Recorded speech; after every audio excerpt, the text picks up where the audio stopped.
للہ رب العالمین والصلاة والسلام علی رسولہ الامین محمد وعلی آلہ وصحبہ اجمعین اما بعد فاعوذ باللہ من الشیطان الرجیم بسم اللہ الرحمن الرحیم ومن احسن قولا ممن دعا الى اللہ وعمل صالحا وقال إنني من المسلمين ولا تستوي الحسنة ولا السيئة ادفع بالتي هي أحسن فإذا الذي بينك وبينه عداوة كأنه ولي حميم صدق الله المولانا العلي العظيم رب اشرح لي صدري ويسر لي أمري واحلل عقدة من لساني يفقهوا قولي سبحانك لا علم لنا إلا ما علمتنا إنك أنت العليم الحكيم قابل صدر احترام جناب ڈاکٹر حافظ ساجد انور صاحب نائب قیم جماعت اسلامی پاکستان اور میرے عزیز قدر ساتھیوں اور بھائیوں، آپ کے سامنے سورہ حامیم السجدہ کے 2 آیات تلاوت کی ہیں اور ان آیات میں ہم جو ہیں دعوت اللہ کے اوپر مختصر بات کریں گے۔ دعوت اللہ کو اللہ رب ذوالجلال نے سب سے بہترین عمل قرار دیا اور انسان کا جو قوت بیان ہے اس کا سب سے بہترین مصرف دعوت اللہ ہی کو قرار دیا گیا۔ سورہ رحمان کے جو ابتدائی 4 آیات ہیں، الرحمن علم القرآن خلق الانسان علمہ البیان، اس میں 4 چوٹی کی چیزیں جو ہیں شمار کی گئی ہیں۔ اللہ رب العالمین کی سب سے پیاری شان الرحمن، اور اس کے بعد جو اس نے تعلیمات دی ہیں، جو کچھ اس نے سکھایا ہے، انسان کو سمجھایا ہے، اس میں سب سے قابل قدر چیز علم القرآن، تعلیم قرآن ہے۔ یہ سب سے بڑی نعمت ہے، سب سے بڑی دولت ہے۔ دنیا کی جتنے بھی علوم ہیں، فنون ہیں، جتنے بھی جس زاویے سے بھی آپ دیکھیں تو چوٹی کی علم جو ہے وہ قرآن مجید کی تعلیم ہے۔ اور اس کے بعد خلق الانسان، جو اس کی خلقت ہیں، اس کی پیدائش ہیں، اس کی مخلوقات ہیں، اس میں سب سے اشرف، سب سے برتر، سب سے اعلیٰ، سب سے بہترین مخلوق جو ہے وہ انسان ہے، انسان کی تخلیق ہے، اشرف المخلوقات۔ پھر اس انسان کی جو ہے سب سے اعلیٰ وصف جو ہے وہ بیان ہے، علمہ البیان،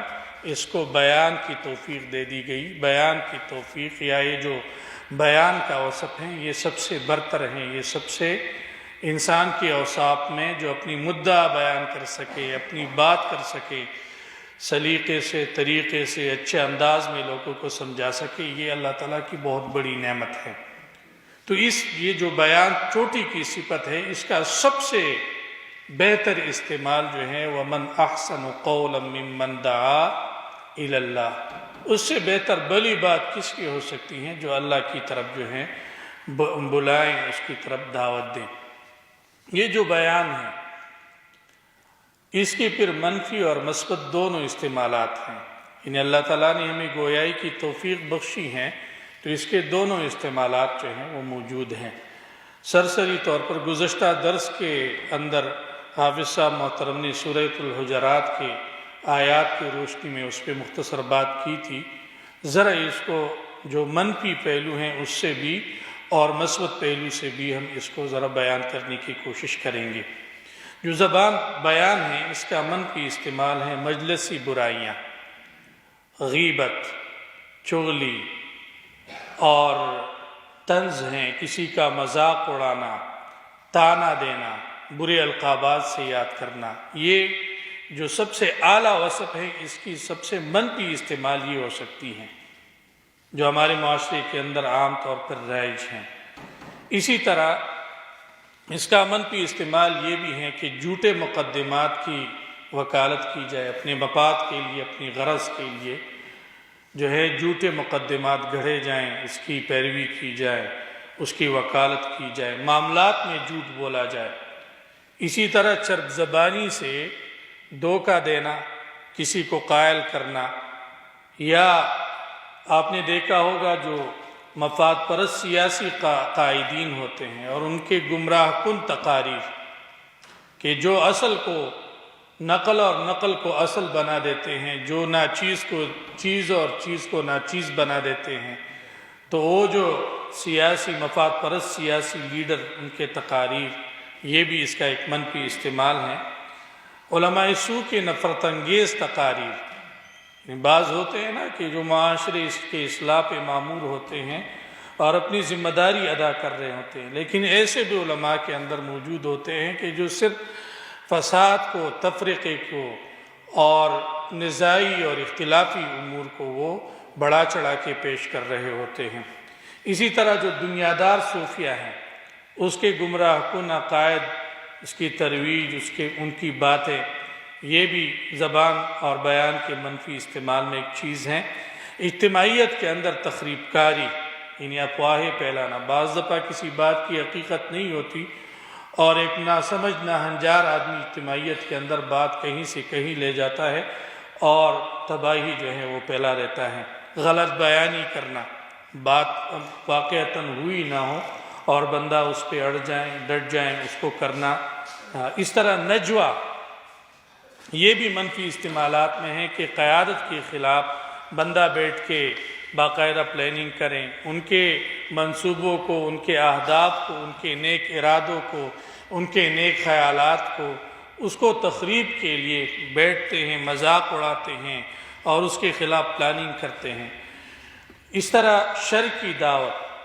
کی دعوت وطنیت کی دعوت ہے، وطن پرستی کی دعوت ہے، قوم پرستی کی دعوت ہے، نسلی عصبیت کی طرف لوگوں کو بلاتے ہیں، یہ بھی بیان کی ایک منفی استعمال ہے۔ اسی طرح فرقہ پرست یا فرقہ پرستی یا باطل نظریات کی طرف لوگوں کو مدعو کرنا، ان کو دعوت دینا، یہ بھی زبان کا منفی استعمال ہے۔ گانوں، ڈراموں، فلموں، مختلف جو بیہودہ جملے ہو سکتے ہیں اس کو زبان پہ لانا، یہ جو اعلیٰ وصف اللہ نے دے رکھی ہیں، اس کا منفی استعمال ہے۔ اس کا مثبت استعمال یہ ہے کہ پیشے کے طور پر آپ سچے مقدمات کی وکالت کریں، اگرچہ فی نفسی یہ الگ سے ایک بات ہے کہ وکالت کی جائے یا نہ کی جائے، ایک نزاعی بات ہے، لیکن بالفرض آپ اچھے ارادے سے اچھے مقدمات کے، سچے مقدمات کے، مظلوموں کی دادرسی کے لیے وکالت کر لیتے ہیں۔ اسی طرح جو اساتذہ کرام ہوتے ہیں مدارس کے اندر، تعلیمی اداروں کے اندر، جو بہترین انداز میں درس و تدریس کرتے ہیں، تعلیم و تزکیہ اور تربیت کا کام انجام دیتے ہیں، تو یہ بھی زبان کا، بیان کا مثبت استعمال ہے۔ تاجر کی سچائی اور امانت داری، وہ کسی چیز کا عیب بیان کرے، جو چیز فروخت کر رہا ہے، جو چیز وہ بیچ رہا ہے، وہ عیب کو چھپائے نہ، اس کو بیان کرے۔ التاجر صدوق الامین مع النبیین والصدیقین والشہداء والصالحین، یہ جو سچا تاجر ہے، امانت دار تاجر ہے، تو اس کا مقام بلند ہے، صدیقین، شہداء، صالحین کے ساتھ اس کا رتبہ ہے۔ تو تاجر کی سچائی، یہ اس کا مثبت استعمال ہے۔ سفارتکار، کہ جو ملک و قوم، ملک و ملت اور امت کے وقار کے لیے سفارتکاری کر رہے ہوتے ہیں، یہ بھی اس کا مثبت استعمال ہے۔ یا خیر کی دعوت، اپنی حقوق کے لیے آواز بلند کرنا یا خدمت خلق کی طرف لوگوں کو متوجہ کرنا، یہ بھی بیان کا مثبت استعمال ہے، بیان کا آپ کہنے کے اچھا ایک استعمال ہے۔ اسی طرح نظریات، عقائد اور رسومات کے اوپر بات کرنا، غلط نظریات کی نفی کرنا، اس کے مقابلے میں خیر کے نظریات کو پھیلانا، باطل عقائد کے مقابلے میں ٹھیک عقائد کی ترویج کرنا، غلط رسومات کے مقابلے میں ان کا تدارک، ان کی سدباب کے لیے کلمہ خیر بلند کرنا، یہ بھی اس کا مثبت استعمال ہے۔ اس طرح حق کی حمایت کے لیے آواز بلند کرنا، یہ بھی بیان کا مثبت استعمال ہے۔ دعوت اللہ، یعنی کسی مسلک کسی فرقے کی طرف بلانا نہیں، کسی خاص طور طریقے کی طرف نہیں، بلکہ صرف اللہ رب العالمین کی طرف بلانا، یہ بھی اس کا مثبت استعمال ہے۔ وَمَنْ أَحْسَنُ قَوْلًا مِّمَّنْ دَعَا إِلَى اللَّهِ وَعَمِلَ صَالِحًا۔ یہ دونوں لائنیں ہم نے کھینچ دی ہیں، دونوں چیزیں جو ہیں اس کو ہم نے بتدریج واضح کر دیا کہ یہ جو انسان کی اعلیٰ وصف ہے، اس کا سب سے بہتر استعمال کیا ہے، اس کا وہ استعمال کہ جو ناجائز ہے، منفی ہیں، وہ کیا ہے، اس پہ ہم نے وضاحت کی۔ لیکن ان سب کے موجودگی میں، ان سب کے ہوتے ہوئے بھی اللہ رب العالمین سب سے بہتر کام جو ہے، سب سے بہتر استعمال اس کا دعوت اللہ ہی قرار دے رہے ہیں۔ دعوت اللہ کے لیے جو ہے بھی چند نکات ہمیں ذہن نشین کر لینی چاہیے۔ سادہ لفظوں میں بیان کرنے کی کوشش کروں گا۔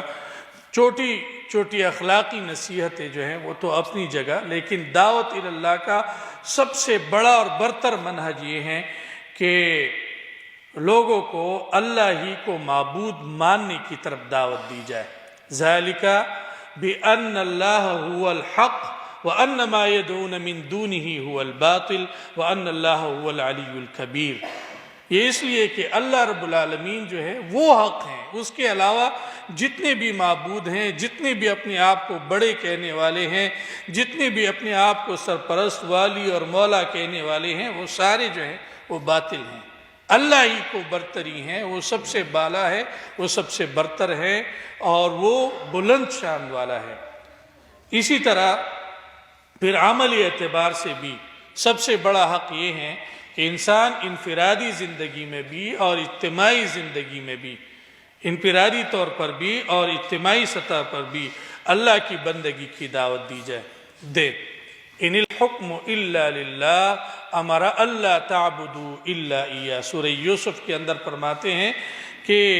حکم نہیں چلے گا مگر صرف اللہ رب العالمین کا، چاہے وہ آپ کی انفرادی زندگی ہو یا آپ کی اجتماعی زندگی ہو۔ ہر دو حوالوں سے جو ہیں سب سے پہلا حق اس کے بندگی کا ہے، اسی کی طرف دعوت دی جائے، اور حکم تو یہ ہے کہ اس کے علاوہ کسی اور کی بندگی نہ کی جائے، اس کے علاوہ کسی اور کی جانب نہ بلایا جائے، نہ اس کو پکارا جائے، نہ اس کی طرف جو ہے دعوت دی جائے۔ اسی طرح یہ جو دعوت دین ہے یہ مقصد امت ہے۔ اس امت کو اللہ رب العالمین نے دعوت دین کے لیے برپا کیا ہے۔ کنتم خیر امت اخرجت للناس تأمرون بالمعروف وتنہون عن المنکر وتؤمنون باللہ۔ تم ایک امت خیر ہو، تم خیر کی علامت ایک امت ہو، تمہیں معروف کو عام کرنے کے لیے، اس کے امر کے لیے اور برائی کو روکنے کے لیے، اس کو دفع کرنے کے لیے تم کو جو ہے برپا کیا گیا ہے، اور اللہ پر ایمان رکھتے ہو، یعنی ایسی کیفیت میں ہو کہ جو دعویٰ لے کر اٹھتے ہو سب سے پہلے اس کے قائل ہو اور اسی کے مطابق معاشرے کو ڈالنے، اس میں ڈلنے کی تمہاری کوشش رہتی ہے۔ یہ جو دعوت اللہ ہے یہ حضور نبی کریم صلی اللہ علیہ وسلم کی مؤکد ترین سنت ہے۔ مؤکد یعنی جس میں تاکید ہو، بار بار جو کی گئی ہو، انگریزی میں جس کو ہم ریگولر کہہ سکتے ہیں، یہ ریگولر سنت ہے۔ اللہ کی نبی صلی اللہ علیہ وسلم نے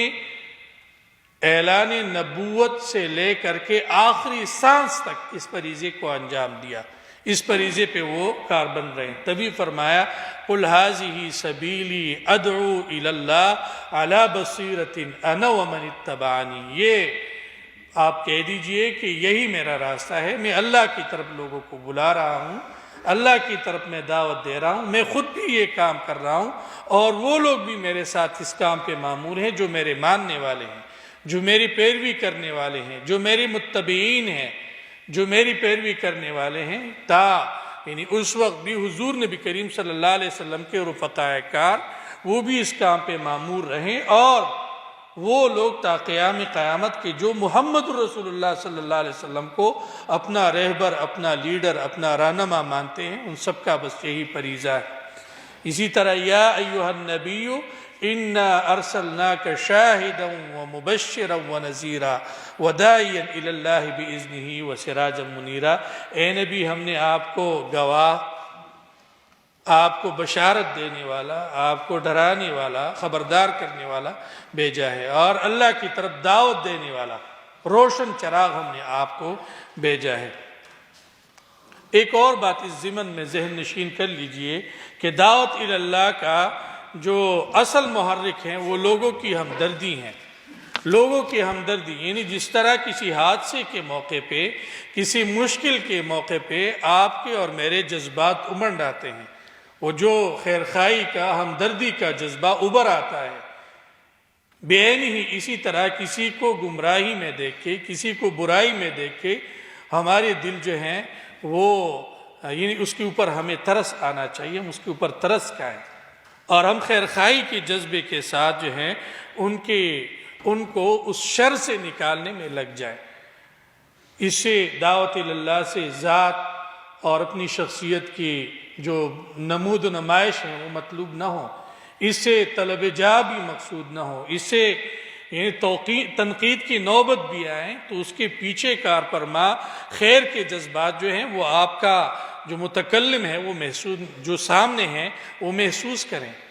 کہ آپ میرے بلائی کے لیے بات کر رہے ہیں، گلا پاڑ پاڑ کے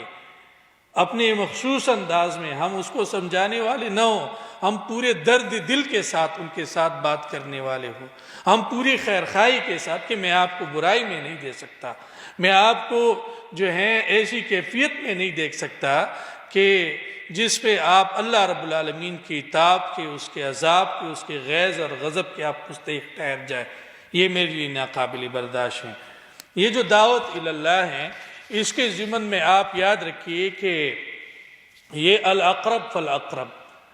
کا فارمولہ اس پہ یہاں لاگو ہوگا، اس کا خیال رکھنا ضروری ہے۔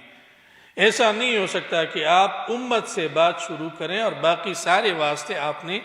چھوڑ دیے ہو۔ یا ایھا الذین آمنوا علیکم انفسکم، اے وہ لوگوں جو ایمان لائے ہو سب سے پہلے تم پر اپنی نگرانی لازم ہے۔ یا ایھا الذین آمنوا قوا انفسکم، اپنے آپ کو بچاؤ، نار جہنم سے سب سے پہلے اپنے آپ کو بچانا ہے، پھر اس کے بعد آپ مثال بنیں گے تو آپ کا کنبہ ہے۔ وَأَهْلِيكُمْ نَارًا، اپنے اہل و عیال کو بچانا ہے جہنم کی آگ سے۔ آپ کا جو کنبہ ہے، آپ کا چھوٹا سا عیال جو ہے وہ مثالی بن جاتا ہے، تو پھر اس کے بعد وَأَنذِرْ عَشِيرَتَكَ الْأَقْرَبِينَ، آپ نے اپنے چاچے، مامے، خالہ، پھوپھی، جتنا بھی آپ کے پہلے رشتے ہیں ان کو پھر آپ نے دعوت دینی ہے، آپ نے اپنے گھرانے کو ان کے لیے نمونہ بنانا ہے، اور وہ جب سنور جائے، سدھر جائے تو اس کے بعد آپ نے پوری قوم کو، یعنی یہاں پہ تو اس انداز میں مجھے نہیں معلوم، جاٹ ہیں اور مطلب مختلف جو قبیلے ہیں ان کو آپ نے پھر دعوت دینی ہے۔ یا قوم اعبدوا اللہ ما لکم من الہ غیرہ، اے یوسف زئی، شیخ مل خیل، نک پہ خیل، جو بھی ہیں، اس طرح اپنی قوم کو پھر آپ نے دعوت دینی ہے، اور پھر اس کے بعد وَكَذَلِكَ جَعَلْنَاكُمْ أُمَّةً وَسَطًا لِتَكُونُوا شُهَدَاءَ عَلَى النَّاسِ وَيَكُونَ الرَّسُولُ عَلَيْكُمْ شَهِيدًا، تم کو امت وسط بنا کے بھیجا گیا ہے اور پوری انسانیت کے اوپر آپ نے گواہ بن جانا ہے، اور رسول آپ کے اوپر گواہی دیں گے۔ بالعموم یہی ہوتا ہے کہ ہم امت سے بات تو شروع کر لیتے ہیں، لیکن بیچ کے سارے واسطے جو ہیں ہم اپنے بچوں کی خبر نہیں لیتے، اپنے خاندان میں ہم اجنبی ہوتے ہیں، اپنے قوم سے، اپنی بستی والوں سے ہم بات نہیں کر پاتے، تو یہ تدریج جو ہے اس کا خیال لازم ہے۔ اچھا، دعوت اللہ کا ہدف جو ہے وہ اقامت دین ہے، اقامت دین، اور اقامت دین کا مطلب یہ ہے کہ پوری نظام زندگی پر اللہ کا حکم حاوی ہو جائے، اللہ کا حکم اس پہ طاری، جاری اور ساری ہو جائے۔ یا ایھا المدثر قم فانذر وربک فکبر، اے اوڑھ لپیٹنے والے اٹھو اور ان لوگوں کو ڈراؤ، ان کو بخشو نہیں بنانا، ان کو مطلب یہ ہے کہ اتنا ڈرا کے مایوس نہیں کرنا، کیا کرنا ہے؟ وَرَبَّكَ فَكَبِّرْ، رب کی کبریائی کا نظام، اس کے نظام کے غلبے تک آپ نے جاری رکھنا ہے، آپ نے جاری رہنا ہے۔ اس طرح جو دعوت اللہ ہے اس کے لیے قرآن ہی کو سہارا بنایا جائے، میں نے یعنی اس بات کی ہم ستائش کرتے ہیں حافظ صاحب محترم نے اور محترم قیم جماعت نے جو اسرجات بنائے ہیں، جس میں میں نے فردن سنا، کافی سارے ساتھیوں نے یہاں پہ قرآن کی تلاوت کی، اس کے بارے میں ان کو فکر مند پایا، تو یہ بہت اچھی علامت ہے۔ دعوت کے لیے بنیاد جو ہیں وَجَاهِدْهُمْ بِهِ جِهَادًا كَبِيرًا، قرآن کے بغیر آپ دعوت نہیں دیکھ سکتے۔ آپ اخباری تراشوں کی بنیاد پہ، آپ فیس بک کے پوسٹ کی بنیاد پہ، آپ یوٹیوب کی کچھ معلومات کی بنیاد پہ مؤثر دعوت نہیں دے سکتے۔ مؤثر دعوت کے لیے آپ کے پاس قرآن کا فہم ہونا چاہیے۔ اللہ نے اپنے نبی کو وَجَاهِدْهُمْ بِهِ جِهَادًا كَبِيرًا، اس کے ذریعے زبردست جہاد، زبردست مجاہدہ وہ برپا کرو۔ فَذَكِّرْ بِالْقُرْآنِ، اس قرآن کے ذریعے نصیحت کرو، یہ قرآن نصیحت کا ذریعہ ہے۔ تو یہ دعوت کے حوالے سے جو چند اہم نکات تھے وہ آپ کو پیش نظر رکھنے ہوں گے۔ اس طرح جو دوسرا حصہ ہے آیت کا وَعَمِلَ صَالِحًا، عمل صالح، یہ لازمی ہے۔ دعوت دین کے لیے عمل لازمی تقاضا ہے۔ دائی عمل نہ کریں تو اس پر سے لوگوں کا اعتماد اٹھ جاتا ہے۔ بے عملی گناہ ہے، لیکن دائی کے لیے خاص طور پہ کہ جو جس بات کی وہ حکم دے رہا ہے، لوگوں کو متوجہ کر رہا ہے، اس پر وہ خود عمل نہیں کر رہا، تو یہ سب سے بڑا گناہ ہے، یہ بہت گناہ کی بات ہے۔ اَتَأْمُرُونَ النَّاسَ، ایک دفعہ عمر فاروق رضی اللہ تعالیٰ عنہ کے پاس صحابہ آئے کہ میں دعوت کا کام کرنا چاہتا ہوں۔ انہوں نے بتایا کہ آپ نے 3 آیات کے اوپر عمل کیا ہے۔ سب سے پہلے اَتَأْمُرُونَ النَّاسَ بِالْبِرِّ وَتَنْسَوْنَ أَنفُسَكُمْ، کیا تم لوگوں کی نیکی کا حکم دیتے ہو، نیکی کی جانب متوجہ کرتے ہو اور اپنے آپ کو بھول بیٹھے ہو؟ کہیں ایسا تو نہیں ہے کہ میں خود را فضیحت اور ادا نصیحت کوئی ایسا سلسلہ تو نہیں ہے۔ لِمَ تَقُولُونَ مَا يَا أَيُّهَا الَّذِينَ آمَنُوا لِمَ تَقُولُونَ مَا لَا تَفْعَلُونَ، اے وہ لوگوں جو ایمان لائے ہو، کیوں وہ بات کہتے ہو جو کرتے نہیں ہو؟ یا شعیب علیہ السلام کی وہ بات ما اريد ان اخالفكم الى ما انهاكم عنه، میرا یہ ارادہ نہیں ہے کہ جس کام سے میں آپ کو روکوں خود اس میں ملوث ہو جاؤں، خود اس کو کرنا شروع کر دوں، یہ نہیں ہو سکتا، میں ان میں سے نہیں ہوں۔ تو یہ دعوت کے لیے جو ہے یہ عمل لازمی ہے، لیکن تکمیل عمل تک دعوت کے کام کو مؤخر کرنا درست نہیں ہے۔ یہ شیطان کا حربہ ہے کہ بعض دفعہ انسان کو یہی دل میں ڈالتا رہتا ہے کہ آپ کا عمل مکمل نہیں ہوا، لہٰذا آپ دعوت کے کام کی طرف نہ جائیں۔ ہمارے بہت سارے لوگ ایسے ہوتے ہیں، ارکان جماعت نہیں بنتے، مین سٹریم میں نہیں آتے، جب ان سے پوچھتے ہیں کہ کیا وجہ ہے، کیوں نہیں آتے، بس صاحب جی کچھ کمزوریاں ہیں۔ دیکھیں انسان خطاؤں کا پتلا ہے، یہ کبھی بھی یہ اعلان نہیں کر سکتا کہ میں مکمل ہو گیا، اپنی تکمیل کا اعلان کوئی بھی نہیں کر سکتا۔ کوئی مرحلہ ایسا زندگی میں نہیں آتا کہ جو آدمی اس زوم میں مبتلا ہو جائے کہ میں تو مکمل ہو گیا ہوں۔ اس لیے یہ جو تکمیل عمل تک دعوت کے کام کو مؤخر کرنا یہ درست نہیں ہے۔ مفتی شفیع رحمۃ اللہ علیہ یہ اپنے تفسیر معارف القرآن میں ایک جگہ لکھتے ہیں کہ شاہ اشرف علی تانوی رحمۃ اللہ علیہ کے متعلق لکھتے ہیں کہ وہ کہتے ہیں کہ جو چیز میرے عمل میں نہیں ہوتی تھی، سب سے زیادہ خطبہ، سب سے زیادہ تقریر اور وعظ اس کے اوپر میں کرتا تھا، اس لیے کہ اس سے خود مجھے شرمندگی ہوتی تھی، خفگی ہوتی تھی کہ یہ چیز میرے عمل میں نہیں ہے اور لوگوں کو میں وہ کہہ رہا ہوں، تو اس کے نتیجے میں میری اصلاح ہو جاتی، میں خود جو ہے عمل پیرا ہو جاتا، خود میرے عمل میں وہ بات آ جاتی۔ اس لیے جو ہے تکمیل عمل تک دعوت کے کام کو مؤخر کرنا درست نہیں ہے، ہمیں ہر حال میں دعوت کا کام کرنا چاہیے۔ دعوت بالعمل کے بھی محدود اثرات ہو سکتے ہیں، وہ علی کرم اللہ وجہ کا قول ہے نا، اس موقع کے لیے اس کو کہا گیا کہ آپ یہ نہ دیکھیں کہ یہ بندہ کون بات کر رہا ہے، آپ یہ دیکھیں کہ یہ کس کی بات کر رہا ہے، یہ کہاں سے بات کر رہا ہے، اس کو دیکھنا چاہیے، تو اس کے جزوی اثرات ہوتے ہیں۔ اور آیت کا آخری حصہ ہے قال اننی من المسلمین، کہ میں تو عام مسلمانوں میں سے ہوں۔ یہ مخالفانہ ماحول میں کلمہ عزیمت ہیں. جب کوئی یہ بات کہنے کے لیے تیار نہ ہو کہ میں اللہ کے فرمان برداروں میں سے ہوں، میں اس کے ماننے والوں میں سے ہوں، میں اس کے دین کے جھنڈے کو تامنے والے میں سے ہوں، جب کوئی ایسا ماحول نہ ہو، اس میں یہ اعلان، یہ دعویٰ، یہ کلمہ عزیمت ہے. فرقہ وارانہ ماحول میں جب آپ کہتے ہیں کہ اننی من المسلمین، میں تو عام مسلمان ہوں، نہ میں بریلوی ہوں، نہ میں دیوبندی ہوں، نہ میں کسی اور مسلک کا، کسی اور فرقے کا، میں ایک عام سا مسلمان ہوں. میں اللہ کو اپنا رب مانتا ہوں، میں رسول صلی اللہ علیہ وسلم کو اپنا رہنما مانتا ہوں، میں قرآن کو اپنا دستور کہتا ہوں، میں جہاد فی سبیل اللہ کو اپنا راستہ سمجھتا ہوں، میں اسلامی انقلاب کو اپنا منزل تصور کر رہا ہوں. تو ایسے ماحول کے اندر جو ہیں یہ فرقواریت سے، یہ نزاعی کلمات سے، یہ ایسی کیفیت سے اعلان برات ہیں. اس طرح جو تکبر کا ماحول ہو، جہاں لوگ اپنی پارسائی کے قصے عام کر چکے ہوں، جہاں جو ہیں علمی برتری کے چرچے ہو، ایسے میں یہ پورے خاکساری کے ساتھ اعلان کرنا کہ میں عام مسلمانوں میں سے ہوں. یہ جبہ و دستار، یہ جو ہیں خاص وضع قطع، اس کو یہ چھوڑ دیتا ہے عام لوگوں میں. جس طرح ان کی چال ڈال ہے،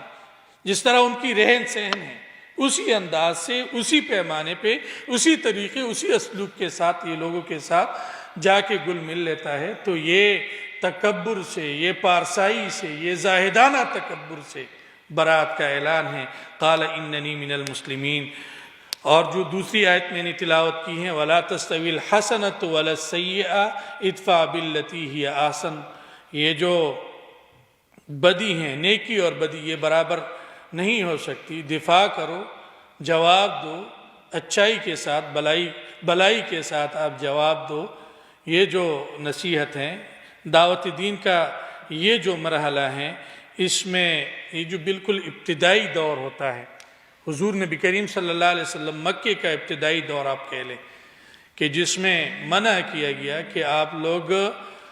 پیسیو ریزسٹنس، صبر محض کریں، صبر محض، آپ جواب نہ دیں. ساری مخالفانہ ماحول کے باوجود آپ اپنی بات پر استقامت اختیار کر لیں، اس پہ ڈٹ جائیں، اس پہ اڑ جائیں. یہ اس ابتدائی دور کی جو ہیں وہ ہدایت ہیں، اور اس کی بھی حکمت ہے، تاکہ نظام باطل کو آپ کے نظریات، آپ کی تحریک کو کچلنے کا موقع نہ ملے، ان کو یہ جواز فراہم نہ ہو. اسی طرح ساتھیوں کے اندر انتقام کا جذبہ پکایا جائے، تاکہ یعنی ان کو یہ احساس ہو کہ ہمیں بڑھنا چاہیے، ہمیں پھیلنا چاہیے، ہماری بات کو بالا اور برتر ہونا چاہیے، اور کسی موقع پہ ہمیں یعنی اس مقام تک ہمیں پہنچ جانا چاہیے کہ ہم غالب ہوں، ہم مغلوب نہ رہیں، ہم چپ چپ کے بات نہ کریں، ہم کل کے علی الاعلان اللہ کی دین کا پرچار کریں اور اس کے پرچار میں ہم لگے ہوئے ہوں. تو یہ جو صبر محض ہیں، یہ ابتدائی مرحلہ ہے، ابتدائی حالات کے لیے اس کو کہا گیا ہے. اسی طرح پھر جو یہ دعوت کا جو مرحلہ ہے اس کی بات ہے. جب اقامت دین کا مرحلہ آ جاتا ہے، یعنی اللہ کے دین کے قیام کا مرحلہ آ جاتا ہے، تو پھر اس میں والذین اذا اصابهم البغی هم ینتصرون وجزاء سیئۃ سیئۃ مثلها. پھر وہاں اجازت ہے، جو آپ کے ساتھ سلوک کیا جائے، جو آپ کے ساتھ سلوک ہو اس کے مطابق آپ سلوک کر سکتے ہیں. وَإِنْ عَاقَبْتُمْ فَعَاقِبُوا بِمِثْلِ مَا عُوقِبْتُمْ بِهِ وَلَئِنْ صَبَرْتُمْ لَهُوَ خَيْرٌ لِّلصَّابِرِينَ. جس طرح آپ کا تعاقب کیا گیا، جس طرح آپ کے ساتھ سلوک کیا گیا، اسی طرح آپ سلوک پھر کر سکتے ہیں. لیکن یہ وہ مرحلہ ہے جب آپ بالادست ہو جائیں، جب اللہ کا کلمہ سربلند ہو جائے. اللہ کریم سے دعا ہے کہ وہ مجھے اور آپ کو ان چند معروضات کے اوپر عمل کے توفیق سے نوازے. اقول قولی ھذا استغفر اللہ لی ولکم ولسائر المسلمین.